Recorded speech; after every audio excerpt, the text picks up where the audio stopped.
Atomicity. Atomicity क्या होती है और एटॉमिसिटी को कैसे डिफाइन करेंगे? हियर वी गो।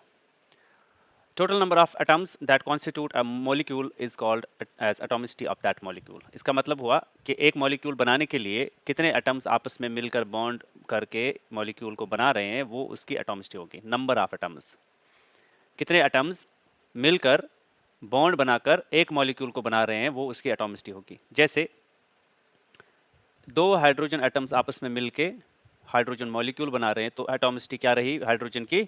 2। दो ऑक्सीजन एटम आपस में मिलके ऑक्सीजन गैस बना रहे हैं, तो क्या रही एटॉमिसिटी? ये जो नंबर लिखा है यही एटॉमिसिटी है, 2। तीन ऑक्सीजन एटम्स मिलके ओजोन मॉलिक्यूल बनाते हैं, तो इस हाइड्रोजन, ये ऑक्सीजन, ये ओजोन, तो ओजोन की एटॉमिसिटी 3। चार फास्फोरस एटम आपस में मिलके फास्फोरस मॉलिक्यूल बनाते हैं, तो एटॉमिसिटी क्या रही? 4। 8 सल्फर एटम आपस में मिलके सल्फर का एक मॉलिक्यूल बनाते हैं, तो वो है सल्फर मॉलिक्यूल, तो क्या रही एटॉमिसिटी? एटॉमिसिटी रही 8। Okay, so this is phosphorus, so this is sulfur। ठीक है, तो इसी तरह से ये तो होमो एटॉमिक है, जैसे हमने पढ़ा था कॉम्बिनेशन ऑफ एटम्स के अंदर, ये होमो एटॉमिक है। तो हेटेरो एटॉमिक या हेटेरो न्यूक्लियर में भी एटॉमिसिटी गिनी जा सकती है, पता की जा सकती है। जैसे वाटर हुआ H2O, एक ऑक्सीजन एटम और दो हाइड्रोजन एटम, कितने हैं? 1 + 2 दैट इज 3, तो 3 इसकी एटॉमिसिटी बन गई वाटर की। कार्बन डाइऑक्साइड, कार्बन डाइऑक्साइड, तो दो ऑक्सीजन एटम एक कार्बन एटम, 2 + 1 3। इसके बाद जैसे NH3 अमोनिया, तीन हाइड्रोजन एटम एक नाइट्रोजन एटम, तो टोटल 4। H2SO4, चार ऑक्सीजन एटम है एक सल्फर एटम है, हो गए 5। दो हाइड्रोजन एटम है 5 और 2 7। So you can easily count number of atoms in a molecule. Just count number of atoms in a molecule। ठीक है, वो बनेगी इसकी एटॉमिसिटी। तो एटॉमिसिटी को लेकर मॉलिक्यूल्स को डिवाइड किया जा सकता है, डिवाइड आई मीन टू से कैटेगराइज किया जा सकता है। कुछ मॉलिक्यूल्स ऐसे हैं जो सिर्फ सिंगल एटम के बने होते हैं, कुछ 2 एटम्स के, जैसे यहाँ पे आपने देखा, कुछ 3 एटम्स के, 4 एटम्स के, 8 एटम्स के। तो इस तरह से हम इनको क्लासिफाई या 7 एटम्स के क्लासिफाई कर सकते हैं। क्लासिफाई करेंगे तो कौन कौन से टाइप्स निकल के आते हैं एटॉमिसिटी में?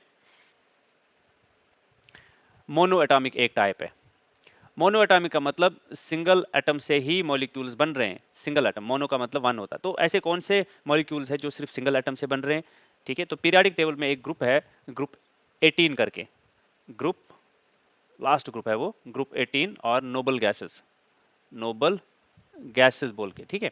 यही एक ग्रुप है जो मोनो एटॉमिक मॉलिक्यूल्स बना रहा है। इसके अंदर हीलियम, नियन, आर्गन, क्रिप्टन, जेनॉन, ठीक है। रेडॉन रेडियो एक्टिव है, तो वो नॉर्मल रिएक्शन तो नहीं करेगा, तो हम यहाँ तक मान लेते हैं हीलियम, नियन, आर्गन, क्रिप्टन और जेनॉन।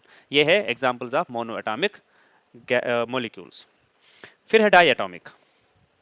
डाई एटॉमिक हमने अभी अभी देखा। डाई एटॉमिक में हमारे पास है जैसे O2, H2, carbon monoxide,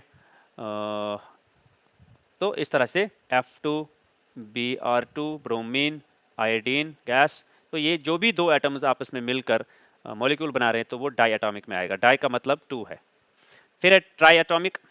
try atomic में आपके पास O3 मॉलिक्यूल ओजोन का, H2O, जैसे इसमें हम लिख सकते हैं कार्बन डाइऑक्साइड हुआ, ठीक है। और लिख सकते हैं हम NO2, जो ट्राई एटॉमिक है, 2 ऑक्सीजन 1 नाइट्रोजन है। और लिख सकते हैं HCN for example, hydrogen cyanide, एक हाइड्रोजन एटम एक कार्बन एटम एक नाइट्रोजन एटम। तो इसके बाद आता है पॉली एटॉमिक। 3 से ज़्यादा जो भी है पॉली एटॉमिक कहलाएगा। सो इसमें जैसे 4 atoms of phosphorus combined to form polyatomic, then P4 molecule, S8 आएगा इसके अंदर। और जैसे H2SO4 पॉली एटॉमिक है, 7 एटम्स है इसके अंदर, या K2Cr2O7, ठीक है। HNO3 मॉलिक्यूल, नाइट्रिक एसिड का मॉलिक्यूल, ठीक है। तो ऐसे सारे जिनमें 3 से ज़्यादा है, तो वो पॉली एटॉमिक में आएगा, इस कैटेगरी में आएगा। पॉली मीन्स मैनी, ठीक है। So this was about the atomicity. Thank you. और कोई भी क्वेश्चन कंफ्यूजन हो, do drop that in the comment section as well.